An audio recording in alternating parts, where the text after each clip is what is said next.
Kidney cancer के बारे में जो हमारे लोग हैं उन्हें बहुत कम अवेयरनेस है। यानी किस तरह से ये कैंसर होता है, इसकी फर्स्ट स्टेज क्या है और किस तरह से इसे डायग्नोस किया जा सकता है।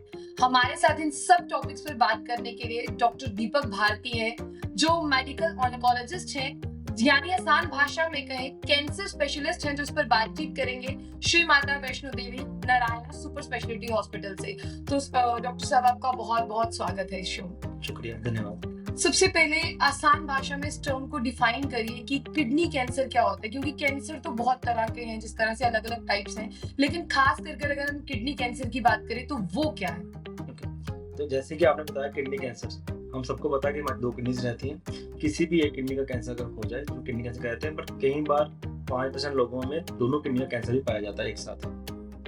तो नॉर्मली अगर आप देखें, ये बच्चों में भी होता है और बड़ों में भी होता है। बड़ों में इसका टाइप अलग है, बच्चों में इसका टाइप अलग है। हम अभी बड़ों की बात करेंगे। बड़ों में ज्यादातर 60 साल की उम्र के व्यक्तियों को ये कैंसर पाया जाता है, जबकि आजकल पिछले एक डेकेड में, पिछले 10 सालों में इसकी उम्र पेशेंट्स की कम होती जा रही है। हमारे पास 45 साल के भी हैं, 50 साल के भी हैं, और आमतौर पर 60 साल के ऊपर पाया जाता है।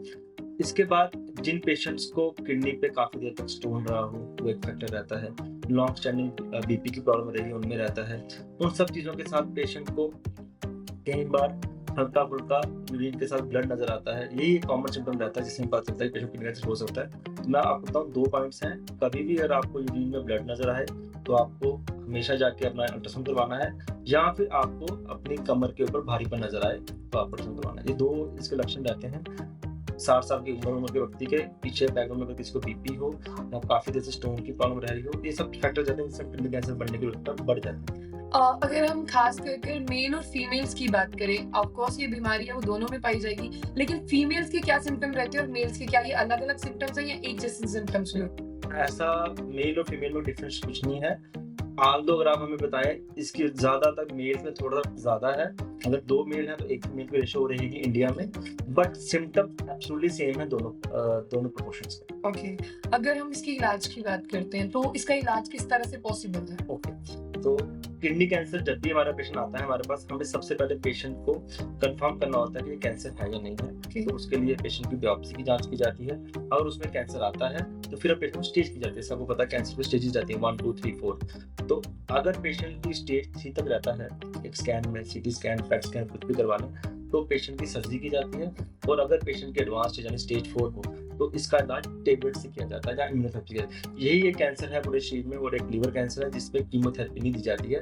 इसमें सिर्फ टारगेट थेरेपी और इम्यूनोथेरेपी दी जाती है। सर, इन्हीं थेरेपीज के बारे में जानते हैं कि टारगेट थेरेपी और कीमोथेरेपी जिस तरह से आपने बात की, इनमें क्या डिफरेंस है और ये अलग अलग किस तरह से? जब शुरुआत में आज से 30 साल पहले की बात करूँ तो इनिशियली कीमोथेरेपी का रोल पाया गया था, पर जैसे साइंस ने एडवांसमेंट करते गए आज की डेट में टारगेट थेरेपीज आ चुकी हैं। मल्टीपल इनिशियली सुनिट्रीन नाम की टेबलेट आई थी, देन पैजोपेनिब, अब कैबोजेटिब है।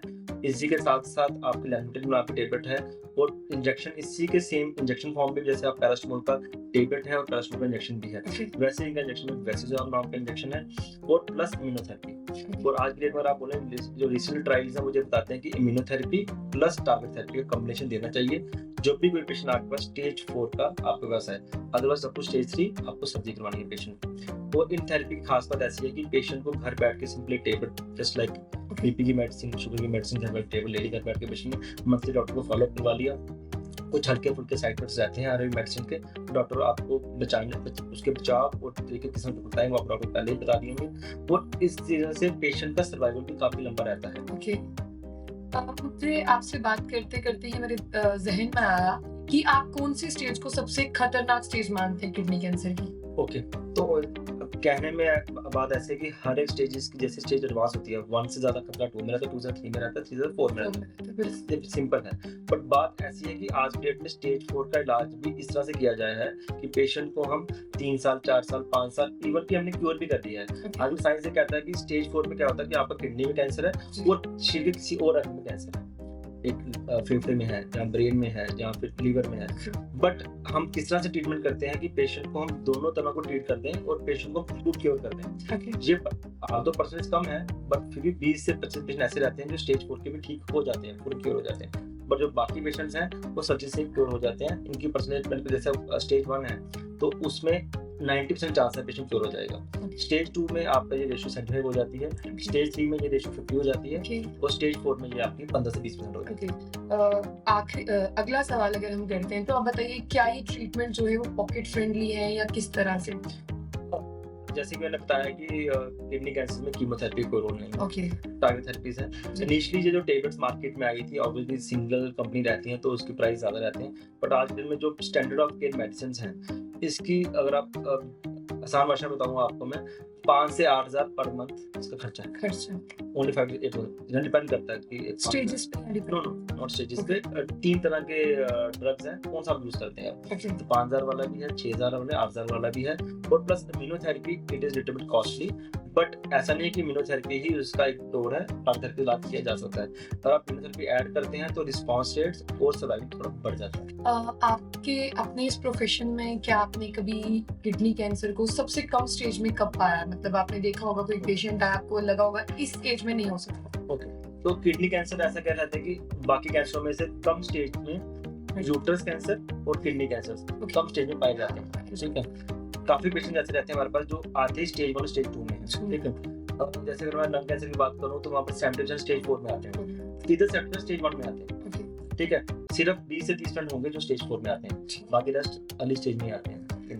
क्या ऐसा है कि एक बार किडनी कैंसर की अगर बात करें उसे डायग्नोस कर ले वो दोबारा से वापस आ सकता है, कुछ ऐसा पॉसिबिलिटी है?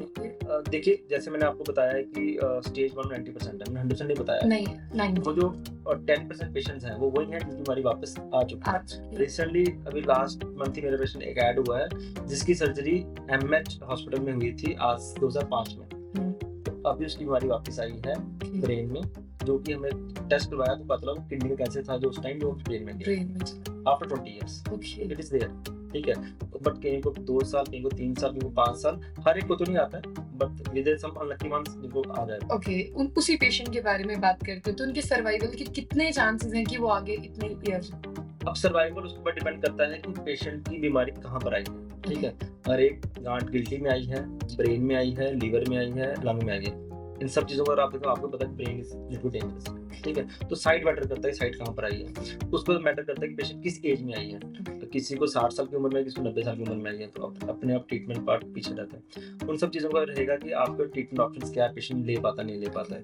तो उस पेशेंट को हमने अभी रेडिएशन शुरू करवाई है ब्रेन के लिए, बिकॉज हमारी मेडिसिन ब्रेन में नहीं असर करती, तो रेडिएशन ले रहे हैं। 8 9 7 8 हो चुके हैं, 2 बच गए उसकी और प्लस एक टेबलेट जैसे मैंने बताया आपको कैप्सूल नाम की आई है वो उसको डाल दी गई है। He is taking for last 15 days, हल्की सी इंप्रूवमेंट शुरू आ रही है, 2 वीक्स बाद वो देखेंगे किस तरह से। ओके लास्ट क्वेश्चन यही है मेरा कि किस तरह से हम किडनी कैंसर से अपने आप को बचा सकते हैं? बहुत से लोग होंगे जो इस पॉडकास्ट को देखेंगे, तो किस तरह से हम अपने आप को बचा सकते हैं, सेव कर सकते हैं? देखिए 2 बातें हैं, सबसे पहले मैं स्टार्ट करूंगा क्योंकि हमारे लोगों में सबसे कॉमन बीपी और शुगर की प्रॉब्लम है। Okay. हर एक घर में कोई मिलेगा आपको, तो पहले मैं बोलूंगा कि आपको बीपी और शुगर कंट्रोल रखना है, नंबर 1। नंबर 2 आपको खाने में हाई प्रोटीन डाइट नहीं लेनी है। जस्ट लाइक अगर आप हमारी जनरेशन बोलेंगे वो जिमिंग वगैरह करते हैं, प्रोटीन वो लेना है बट एडिक्वेट क्वांटिटी, जितना काम एक्सेस प्रोटीन ही लेना है।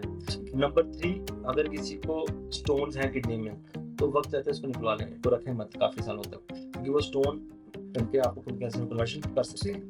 तो ये 3 चीजें हैं, यानी कि आपको बीपी शुगर कंट्रोल करना है, स्टोन अगर है तो उसको निकल करना है, और नंबर 4 पे प्रोटीन डाइट ज्यादा नहीं है। बहुत बहुत शुक्रिया। तो ये थे हमारे साथ डॉक्टर दीपक भारती जिन्होंने एक हेल्दी कन्वर्सेशन की हमारे साथ किडनी कैंसर को लेकर और बताया कि किस तरह से आपकी पॉकेट पर जो है वो कितना असर पड़ेगा और किस तरह से आप इसे डायग्नोस करा सकते हैं। आए हो आपको इनकी बातें समझ में आई होंगी, लेकिन फिर भी अगर कोई चीज कोई क्वेरी हो तो आप हमसे पूछ सकते हैं, कमेंट बॉक्स में कमेंट भी कर सकते हैं। लेकिन फिलहाल के लिए किस तरह से आपको अपने आप को बचाना है वो 3 चीजें इन्होंने बता दी, वो आप अपनी रोजमर्रा की जिंदगी में भी जो है वो उसे जाहिर कर सकते हैं और अपनी रोजमर्रा की जिंदगी में उसे जो है आप ढाल सकते हैं।